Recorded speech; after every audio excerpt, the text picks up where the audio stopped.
out of the 100 things that the government is trying to do in the first 100 days, I think they should first focus on addressing the backlog that exists in the judicial system.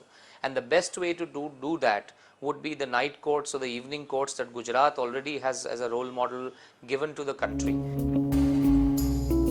A night court in Ahmedabad, one of the 80 to 85 that are up and running quite successfully in the state of Gujarat.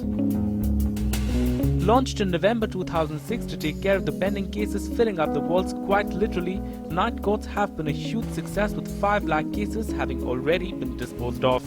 No wonder then that in India, where we have a whopping 20 to 30 million pending cases, and estimates are that it could take more than 100 years to clear it all up, people are seeing the Gujarat model be followed nationwide. 630 districts in India roughly, as far as my knowledge goes, so that many district courts. Those are apparently not enough to treat the crores of cases that are pending in the courts. Just I'm talking of the district level courts, not even of the High Court and the Supreme Court that are pending, and of course the criminal matters that are pending in the Magistrates Court. So the evening courts are a very welcome addition to reduce this burden of judges.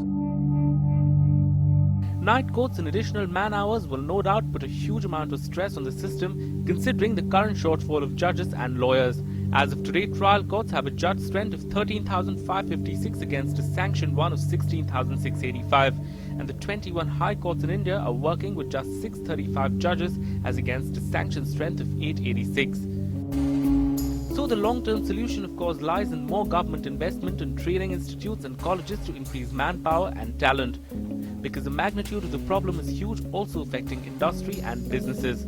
A World Bank report in fact goes on to suggest that our judicial system is in such a mess that we are 180th out of 180 countries surveyed in terms of enforcing business contracts, and it takes a shocking 46 procedures and, believe it or not, 1420 days to settle a commercial dispute.